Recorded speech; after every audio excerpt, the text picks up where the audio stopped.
Suzanne Morphew. She had a happy family, a husband and 2 daughters, but suspicions of her infidelity arose and suddenly she disappeared without a trace.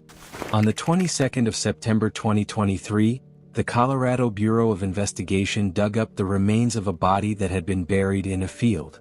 The investigators were on a different case, but that path led them to discover the decomposed remains of Suzanne Morphew, a wife and a mother who was declared missing on the 10th of May 2020. This discovery reopened the cold case, as Suzanne's husband found himself on the list of suspects once again. What really happened on that fateful day? Welcome to Creepy True Cases. Hit the subscribe button and let's begin. Suzanne Morphew was born on the 11th of April 1971. She received a decent formal education, and while in high school she met someone who became significant in her future, Barry Morphew. The two became best of friends and their friendship blossomed into love. After 6 years of courtship they tied the knot. Barry at that time was a ball player and a heartthrob. He was signed with the Toronto Blue Jays while Suzanne schooled at Purdue University, earning a degree in education. Barry's football career barely even began before he had a serious accident on the field, which ended his career. Barry decided to switch to other skills. Luckily he had good knowledge of horticulture, and soon established a landscape company while Suzanne taught in schools. The couple had 2 girls, Mallory and Macy, and they lived a peaceful life in Indiana.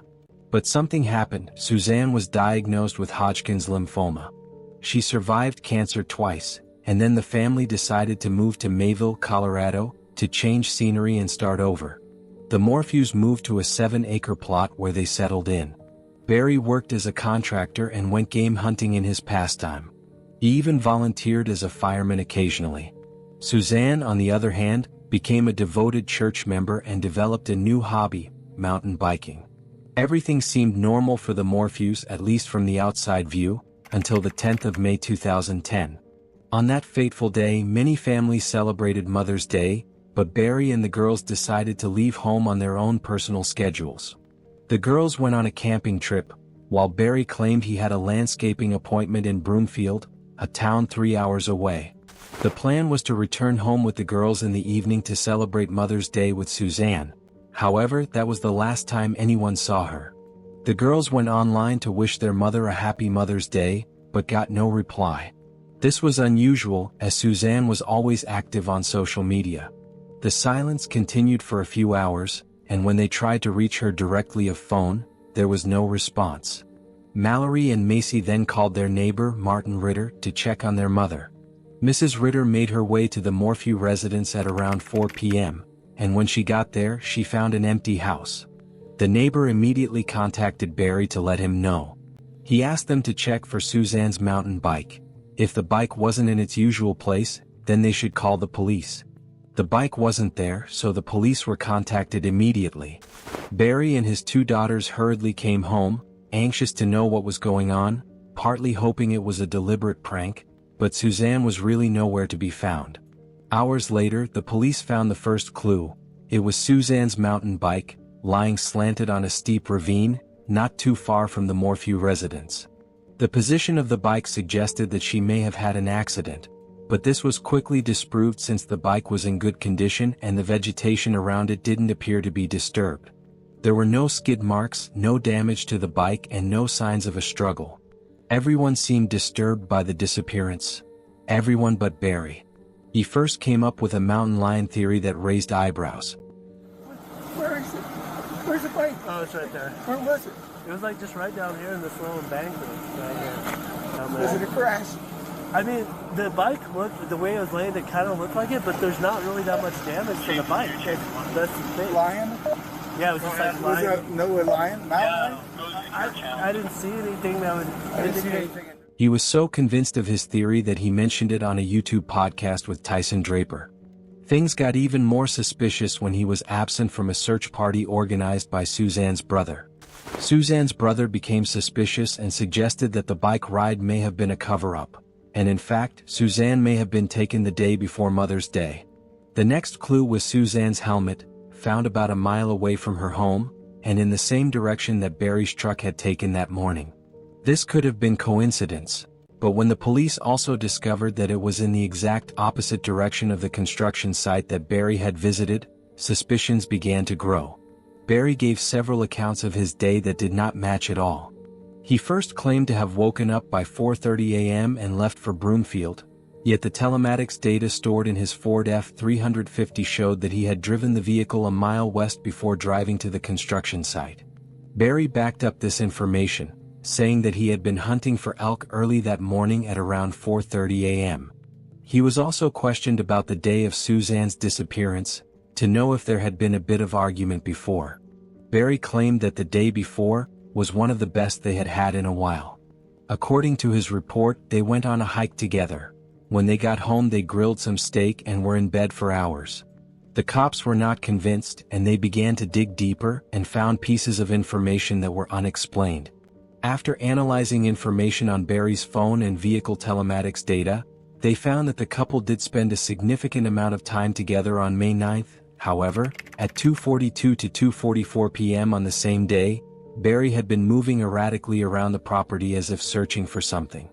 Barry told the cops that he had probably been hunting chipmunks with tranquilizers on the property. But he later switched his phone to airplane mode from 2:47 p.m. to 10:17 p.m. Another small but curious evidence also surfaced. At 9:30 p.m., Barry's car reversed 96 feet backwards. This was the same time that Barry claimed he was asleep with his wife in bed. Speculators claim that this was probably when he loaded her body into the vehicle, if he was ever found guilty. The door to the truck also opened and closed up to 80 times within 3:25 to 3:48. These evidence were circumstantial at first, but things slowly took form. Barry's co-workers, when interviewed, revealed that Barry wasn't supposed to be at work on the 10th. Their contract was scheduled to begin a week later. A CCTV footage obtained by the Colorado Bureau of Investigation showed Barry disposing trash bags in the premises of McDonald's. Barry was confronted with the footage and he claimed that he wanted to dispose the garbage in his car without having to pay disposal fees. The lies didn't end there.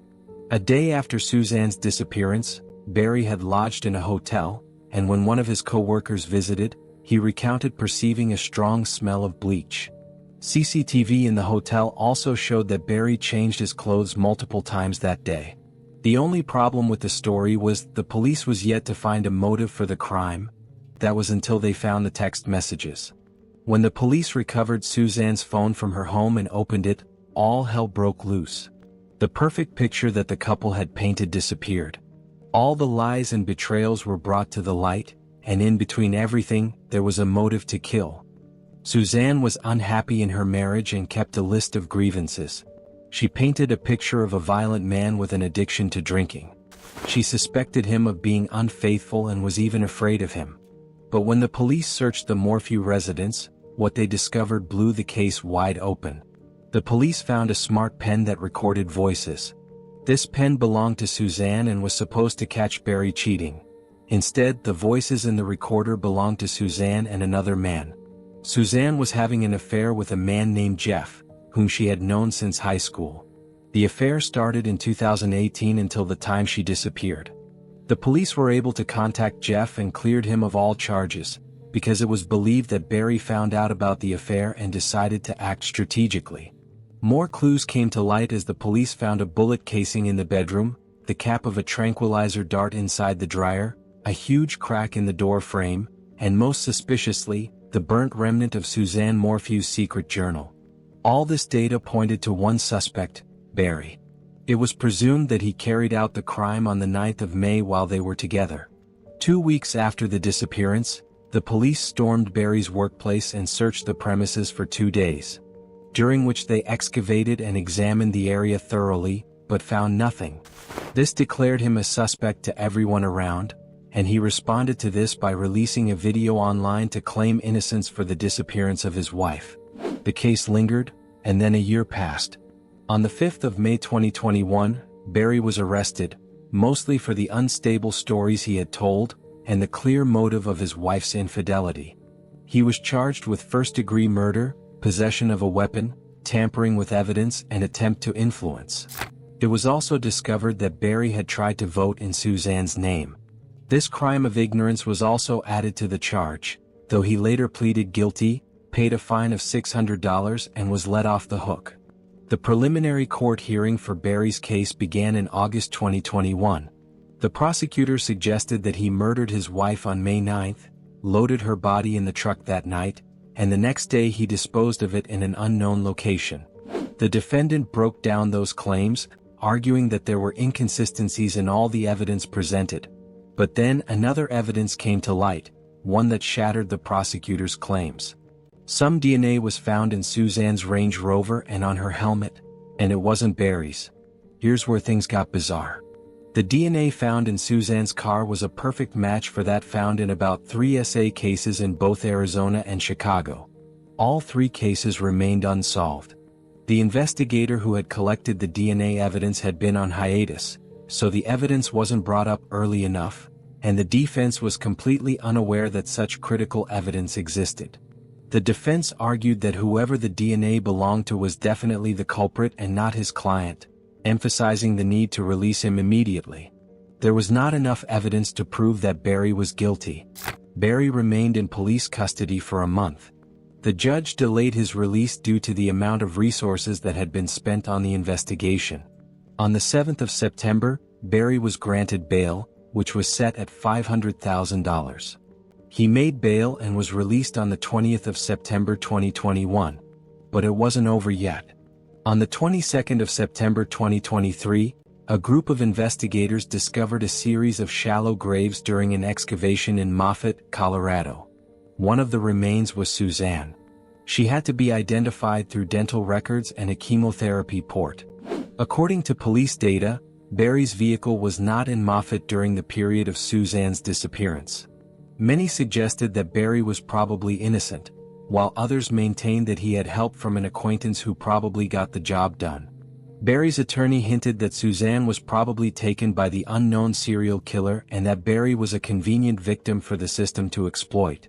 Though investigations are still ongoing, Barry has filed a $50 million lawsuit against the prosecutors and members of the investigative team, claiming he was a victim in this case and his image had been critically destroyed. What are your thoughts on the matter? Let us know in the comments. Be sure to subscribe and turn on notifications. Thanks for watching.